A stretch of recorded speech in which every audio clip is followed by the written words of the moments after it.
Hello, welcome back, my friends. Welcome back.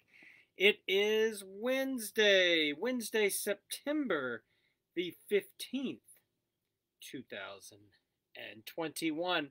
My name is Lee Chase. I am the Adult Program Coordinator with Literacy Mid South, a nonprofit organization in Memphis, Tennessee. We provide one on one tutoring for adults.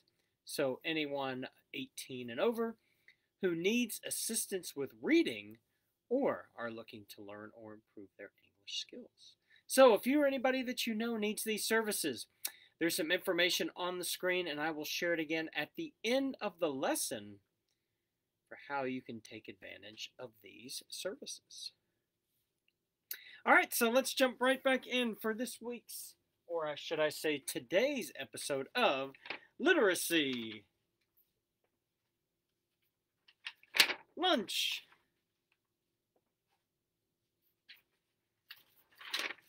with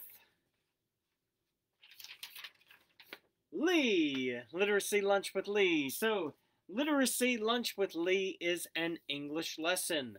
I am here every Monday and Wednesday right here on Literacy Mid-South's Facebook page. And while these lessons are live, they are recorded. So you can always go back, see what you missed. If you missed the whole lesson, you can go back, check out the whole thing. There are plenty of opportunities for practice here, so I highly encourage you to do that because you can lots of opportunities to practice vocabulary depending on the lesson, conversation. So yes, please go back and check out the episodes. They are all on the video section of the Facebook page, of the Literacy Mid-South Facebook page, and you can also find them on our YouTube channel. There is a Literacy Lunch with Lee playlist on YouTube. So check out the episodes there. Please go back and take a look. All right, if you are not in the Memphis area, please leave me a comment. I would love to know where you are watching from. If you have an idea for a lesson plan, if there's a subject you'd like to see a lesson done on, let me know that too. Leave that in the comments. And please remember to like and share. Please like and share these videos. Let's get them out to as many people as we can who need them. All right, so today we are going to continue our lesson that we started on Monday about the book titled A Chair for My Mother. A Chair for My Mother by Vera B. Williams. So on Monday we read that book, or I read that book to you. You were able to follow along with the story. A Chair for My Mother. If you missed that episode, please feel free to go back and watch it. And I also have linked a lesson, and a read aloud lesson that you can do on the book. There's a link in the bio of all the read alouds offered by Literacy Mid-South. So it's various books, but this one is in there, and we will be getting to some other books in the coming weeks.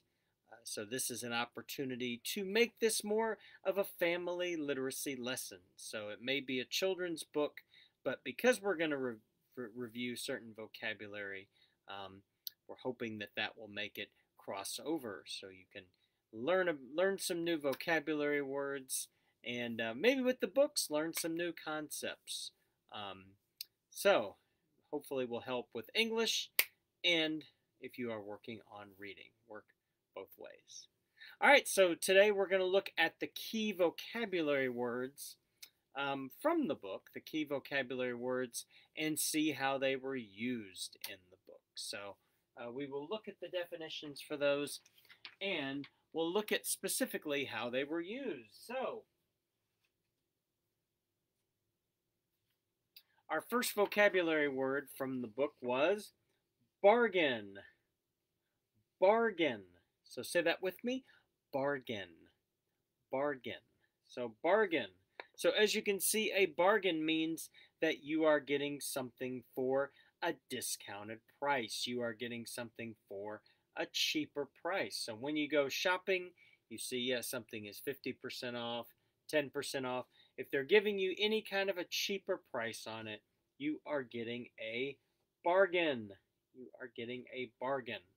So in context to our book, so the word bargain, when we look at it in context to our book, a chair for my mother, the word bargain is used to talk about when the main character, our narrator of the book, is talking about her grandmother going shopping for food. Shopping for food, we will reference back to the page where she says, whenever she gets a good bargain on tomatoes or bananas or something she buys, she puts the savings and they go into a jar. So her grandmother is going shopping for tomatoes and bananas, and if she finds a good bargain, so she gets it for a cheaper price, she puts the money that she saves into a jar that will go towards the new chair that is going to be bought for the little girl's mother. So that just shows you, yeah. So the basically telling you that when you get a bargain, you're saving money, and that money can go towards something else that you need. So bargains are always a wonderful thing. It's always very nice to be able to save money. So you know if somebody tells you they have gotten a bargain, that they got something for a cheaper price. All right, our next word is spoiled. Spoiled. So say that with me. Spoiled. Spoiled. Yes, spoiled. And as you can see from our picture here, spoiled is not a good thing. Spoiled is not a good thing in any context. Spoiled can pertain to food. If food goes bad, it is spoiled. If you don't eat it soon enough, it is spoiled. In the case, of course, of this sofa, you can see it has been burned, so it is spoiled. It is spoiled. And the picture of the sofa was good because it goes in context with the book. If you remember in the book, our narrator, the little girl, tells us they had a fire at their house. Their house burned down, and everything they had was burned in it. Everything they had was burned in it. So she tells us, Grandma was all right. Our cat was safe too, though it took a while to find her. But everything else in our whole house was spoiled. So everything else in the house was spoiled. And you can see in the picture, they're looking through the window, and you can tell by the dark color of everything that it has all been burned. So everything was spoiled. So when something is destroyed and you can no longer use it, it is spoiled. So like for instance, the picture of that couch I just showed, that couch is spoiled. It is spoiled because you would no longer want to use it in that condition. So yeah, spoiled, it's basically something, it's gone bad or it's ruined. So one or the other, that would be something that is spoiled. All right, our next word is comfortable. Comfortable. So say that with me. Comfortable. Comfortable. Yes, comfortable. And as you can see from this picture, this man on this couch is very comfortable. So comfortable means that you are relaxed. You feel good. You are in a good place if you are comfortable. So when you're sitting, you're lying on a soft couch, you're lying in a soft bed. Maybe you're wearing a shirt that is very nice and soft, like this shirt that I'm wearing is soft, so it's very comfortable. Yeah, it means that it feels nice. It feels good. You know, you don't feel bad or, um, irritated. You feel comfortable. So, of course, once again, I use the couch since this is a story about getting a new chair. So let's find where comfortable was used in the story. I'm trying to remember where it was. I had just found it. Oh, let's see. And this is using it in the opposite effect. But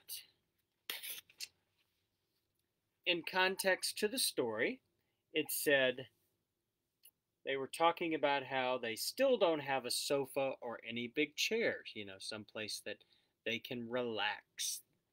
So when grandma wants to sit back and hum and cut up potatoes, she has to get as comfortable as she can on a hard kitchen chair. So basically having to get as comfortable as you can in a chair that is not comfortable. So yeah, you have those situations where you might have to sit on a piece of furniture that is not comfortable because maybe it's hard, it's not soft, so it is not comfortable. So you try to get comfortable, but it can be difficult. Or maybe you have a piece of clothing that is not soft or is made out of a material that irritates your skin and it's not comfortable. So that is how it's used here. She's trying to get comfortable in a hard chair, which would be difficult to do, which is why they need a nice soft chair or a sofa, someplace they can get comfortable. All right, our next word is exchanged. Exchanged. So say that with me. Exchanged. Exchanged. Exchanged. So it's almost like you're just saying the letter X, X, and then changed. So exchange. So as you can see from the picture, exchanged is when you trade one thing for another. You trade one thing for another.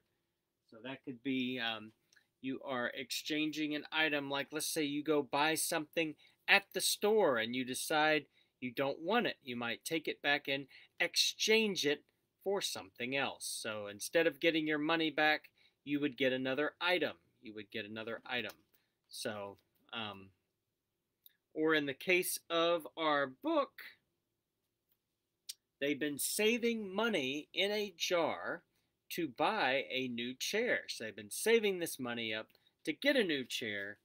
Well, then they take all those coins to the bank because they don't just want to go buy a chair with a big jar of coins. So, on my Mother's Day off, we took all the coins to the bank.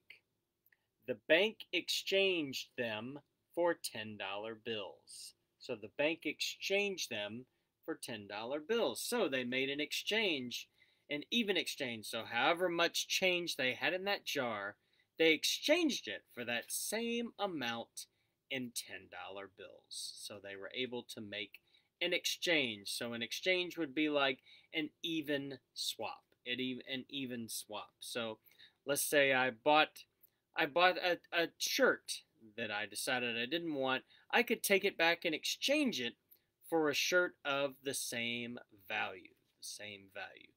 When you go to exchange something, if you want something more expensive, you just have to pay whatever the difference is. Or maybe you'll get money back if it's something that's cheaper. But yeah, to exchange means you are doing a trade for something of the same amount. And that's how it worked in the book. They had a certain amount of money in that jar, and they just exchanged it for $10 bills. The same amount of money in $10 bills to make it easier for them to pay when they went to get their new chair. All right, our last word, our last vocabulary word for this lesson is delivered. Delivered. So say that with me. Delivered. Delivered. With that V, that V. Delivered. Delivered. So you can, of course, see here, delivered. It's when you are delivered a package or your mail. It is when something is brought to you it is delivered. So when somebody brings something else to you, it is delivered. So yeah, letter, packages. Of course, in the case of our book here, when they get a new chair, that chair, since they can't just take it home themselves, somebody has to deliver it to them. Deliver it. So how it is used in the course of the book. So they found a new chair that they wanted, and they said, "We called Aunt Ida and Uncle Sandy. They came right down in their pickup truck to drive the chair home for us. They knew we couldn't wait for it to be delivered." So they knew we couldn't wait for it to be delivered. So, since they are unable to take the chair home themselves, they have somebody with a truck big enough to carry the chair, and they have it delivered. Delivered. So, yeah, think about something you've ordered. If it was new furniture, a new refrigerator, yeah, any new piece of furniture that you couldn't get home yourself because it was too large, you have it delivered. You have it delivered. But like I said, once again, that's what you have done with your mail. Your mail gets delivered to your house. Order packages. You order something online that is shipped to you. It is delivered. It is delivered. All right, well, that is it for our lesson on A Chair for My Mother. Be sure to click on that link to go to the Read Alouds page.